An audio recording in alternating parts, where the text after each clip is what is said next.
Is South Africa looking to China and Russia and countries like that?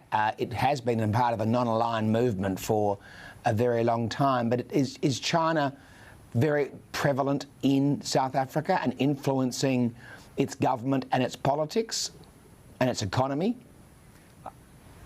I think not overly, Chris. I think South Africa's foreign policy in general is a complete mess. I think even people at the top of South African foreign policy might admit that. It's very diverse, it lacks unifying themes, and it's a contrast of the different identities that make up the different intellectual and political influences on the ANC. And yes, there are some entities in government that are open to Chinese and Russian influence. There are others that really strongly believe in the Pan-African cause. There are others who are still wedded to struggle history, wherever it might be in the world. And there are others who gravitate towards the West. But precisely because the ANC is so heterogeneous, there isn't a unifying theme there. It's not a very positive painting that you outline, or picture that you outline for South Africa, and yet as a nation, as an economic powerhouse, it's kind of the behemoth of the southern African continent. And it's probably, in my view, it's very important that South Africa is well run, well governed, and could be a beacon for how a nation across the African continent should be leading. Do you see it that way, or do you think it's all too late for that? What's your prognosis for South Africa?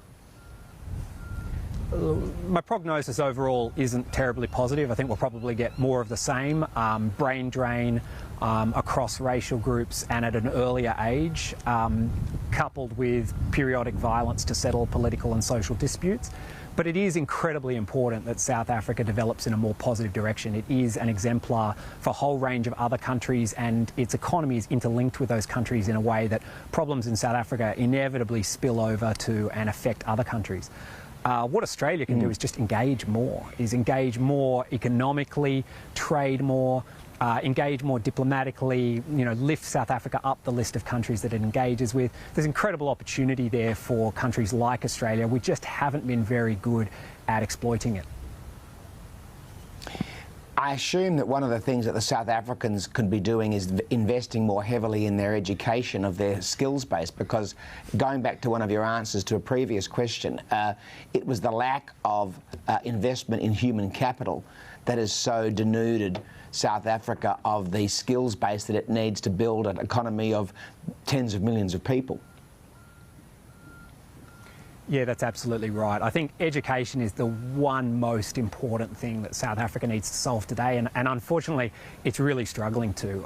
The population is expanding, the quality of some of the schools is really, really low, but at the same time the government is under huge pressure to both open up access to higher education but also lower standards and expand funding for students. I mean, you add all those three things up and you get a real recipe for disaster, I think, and the quality and standing of some of the universities in recent years has been declining sharply.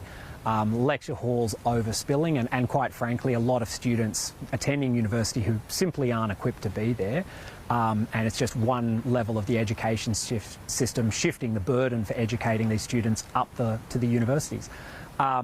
That is a really fundamental, brutal problem for the South African government to face, and it has pressure from important constituencies and political groups on lots of different sides of that problem.